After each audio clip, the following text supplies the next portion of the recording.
not the only thing that was expressed tonight. I want to focus on what we said yes to as a state. We said yes to science. We said yes to vaccines.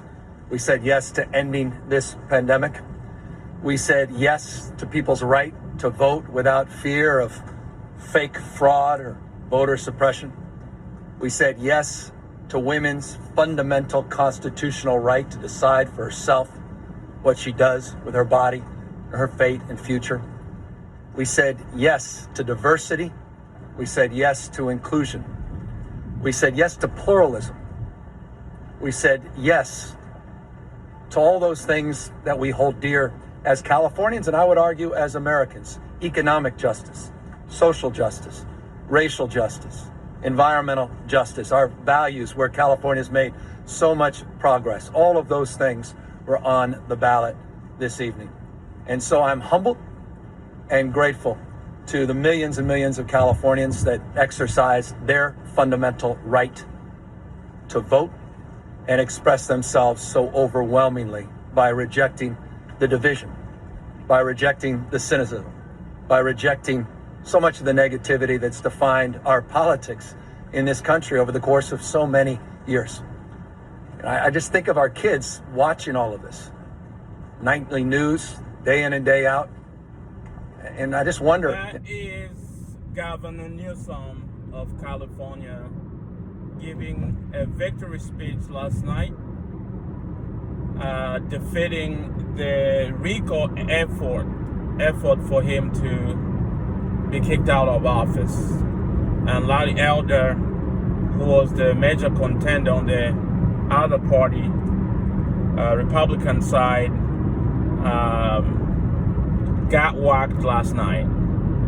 And he was preparing a groundwork to pull out a Trump card before the elections, before people voted that, okay, they're gonna be fraud, and we have the army of lawyers to fight it.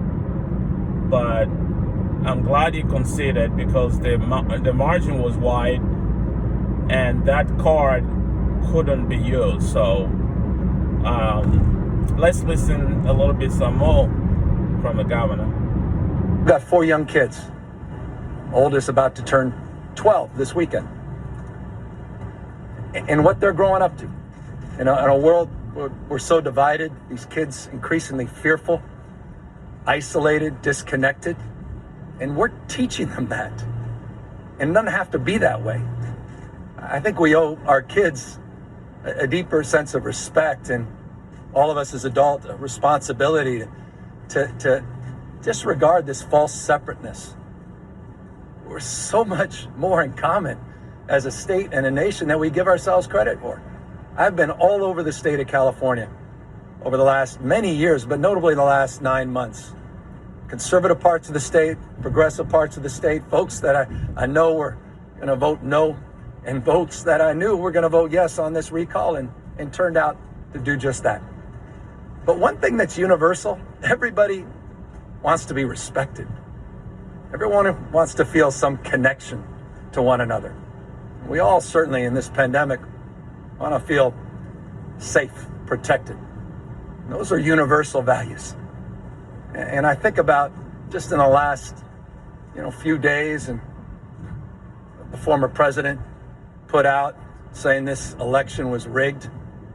Democracy is. You see, that's the problem with Trump. Everything. If a Republican loses the one he supports, it's rigged. If Trump loses, the election is rigged. That is a dangerous place to go to. Then people won't have confidence in the elections, okay? And you are just depressing your own voters because they have no confidence. They will not go out and stand in the line to vote for your candidate because they know their vote doesn't count. And elections is always going to be rigged. So that is the problem. And Trump is not helping when he puts up statements like that. And he's still angry, he's still mad. at last elections in which he lost. Now people are adopting this narrative. If you lose, it's because of fraud. And Larry Elder was preparing the Trump card. He just didn't work. A football. You don't throw it around. It's more like a, I don't know, antique vase. You can drop it and smash it in a million different pieces. And that's what we're capable of doing if we don't stand up to meet the moment and push back. I said this many, many times on the campaign trail. You know, we may have defeated Trump, but Trumpism is not dead in this country. Yep. The big lie, January 6th insurrection, all the voting suppression efforts that are happening all across this country, what's happening. And that is what is dangerous. Trumpism is not Republican Party or GOP, or at least they should not adopt that. But Trumpism is live and well.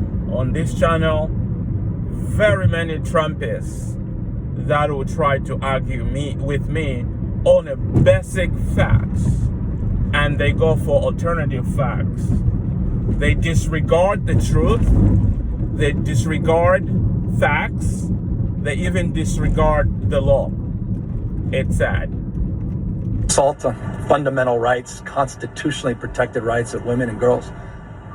It's a remarkable moment in our nation's history. But I'm reminded of something, I don't know, a few decades ago, someone told me when describing a difficult and challenging moment, said, the world is too small, our time is too short, and our wisdom is too limited to win fleeting victories at other people's expenses. And he went on to say, we must all triumph together. So in that spirit, just to let you know, guys, I don't subscribe or I don't endorse everything Governor Newsom has done in California or stands for, but it was much better, reasonable candidate than Larry Elder and the rest, the 20 plus other candidates that were trying to dethrone him or to throw him out of office. Okay, but he's a sensible man. You know, I didn't like it when he shut down the state, and yet he met with the donors, you know, the billionaires, millionaires, or whoever they are, at the restaurant when he was telling everybody not to do it, to mask up, but he still did it without mask. Obviously, I don't like that, you know. But is a much better candidate than the alternative that we had in California. Of recognizing and reconciling this moment and trying to understand what's going on, not just here in the state, but all across the United States of America. I just want to say this.